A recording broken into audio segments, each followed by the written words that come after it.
Russian Federation for his statement, and I now give the floor to the representative of Pakistan.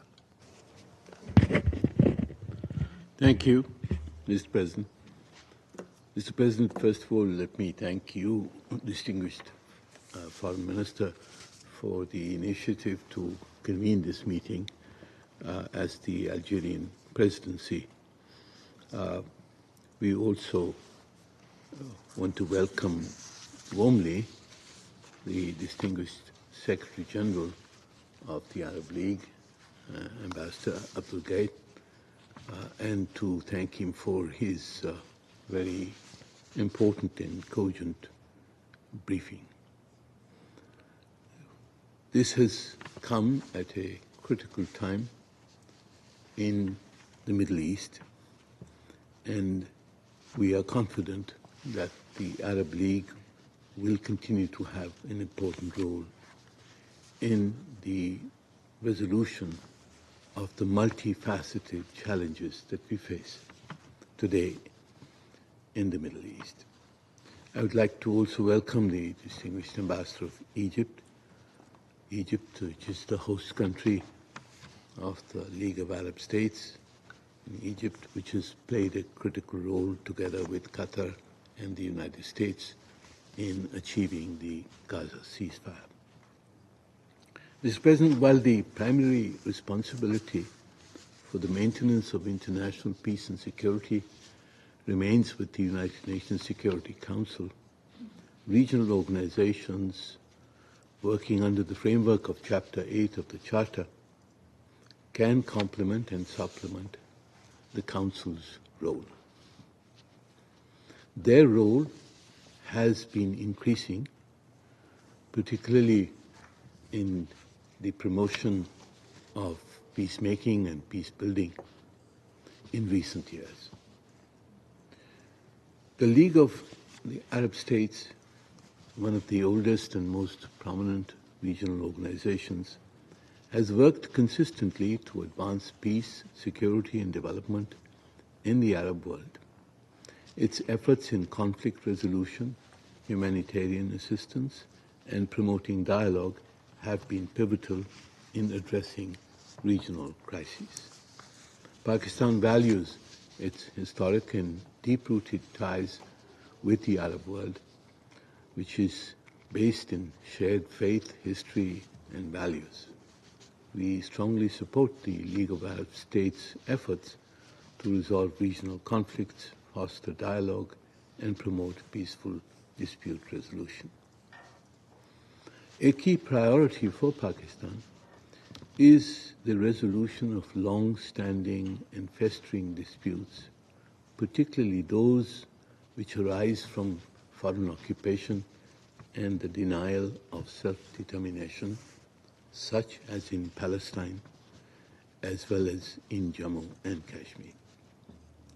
The League of Arab States has played a leading role in addressing the challenges posed by Palestine, which is at the heart of the issues in the Middle East.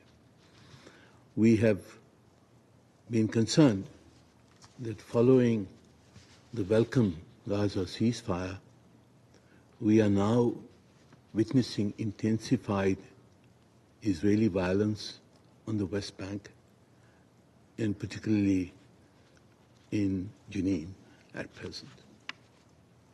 We hope and we are confident that the League of Arab States will continue to play a significant role supporting the ceasefire in Gaza, making it permanent, ensuring humanitarian relief to the besieged people of Gaza, and most importantly, in reviving the diplomatic process to achieve a two-state solution.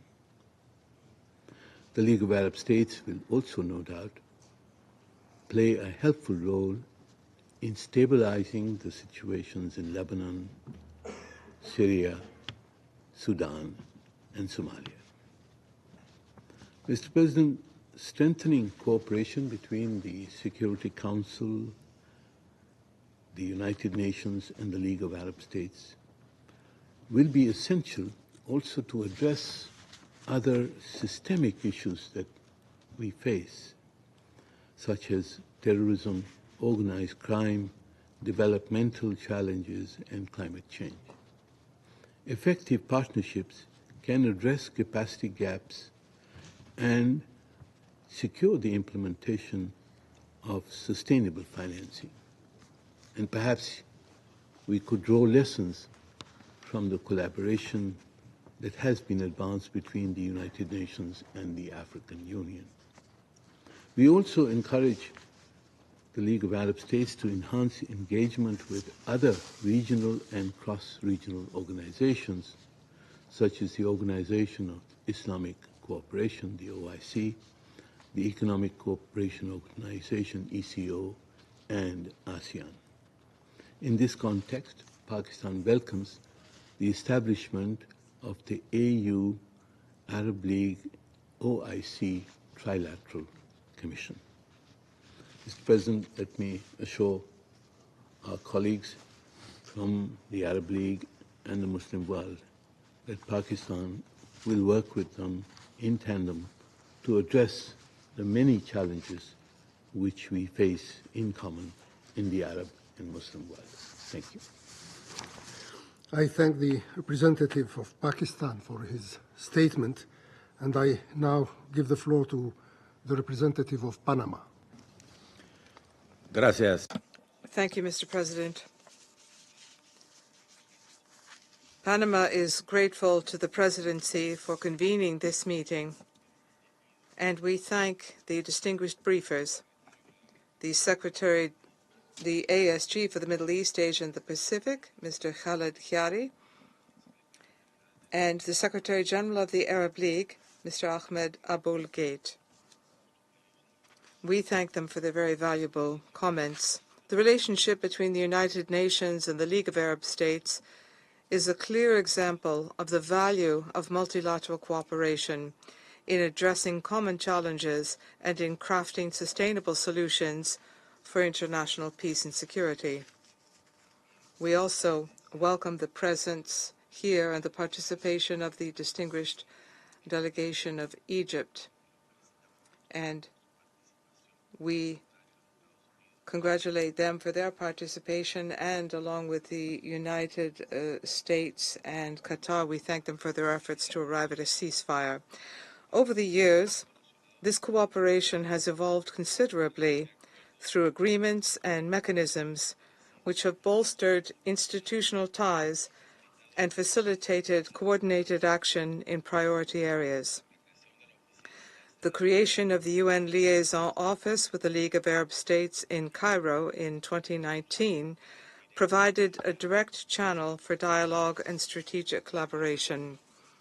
Similarly, a number of Security Council presidential statements have reaffirmed the importance of this relationship, establishing guidelines for more effective joint action in order to tackle the challenges in the region.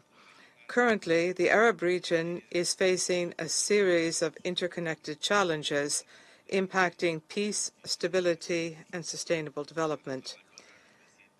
Panama welcomes the recent cessation of hostilities agreements, such as those achieved between Israel and Hamas, as well as the ceasefire in Lebanon, which, while fragile, remains significant steps towards regional stability. Let us hope that these agreements will hold, because they offer an opportunity for building peace, and they can serve as a basis for promoting political dialogue and building trust among the parties involved. The commitments must be respected, and any action which could undermine progress must be avoided. The Arab region is facing complex challenges such as protracted conflicts, humanitarian crises, massive forced displacement, illicit arms trafficking, terrorism, and transnational organized crime. All of these generate instability, and they hamper efforts for recovery and reconciliation. Combating terrorism and transnational organized crime remains a key priority for the international community, given their capacity to destabilize entire countries and regions. International cooperation must be bolstered, addressing not just the current signs of these phenomena, but also the root causes through sustainable development strategies and through institution building. In addition to these challenges, there are emerging threats such as piracy and other illicit activities on strategic maritime routes. They represent a growing risk to the safety of navigation and to international trade. These threats compromise the freedom of navigation, and they generate significant economic repercussions and directly impact international peace and security. Protecting these routes is crucial, not just for trade, but also for global geopolitical stability. This requires coordinated and sustained action on the part of the international community. That being said, Panama recognizes the strategic role of the Suez Canal, sovereignly administered by Egypt, as a vital artery for global trade and economic stability.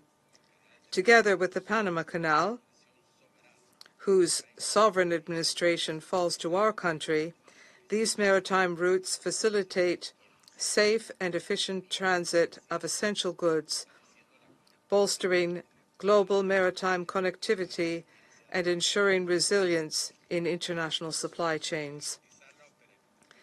Guaranteeing the operability and safety of these maritime routes requires constant cooperation among states based on the principles of sovereignty, territorial integrity, and existing international agreements. Mr. President,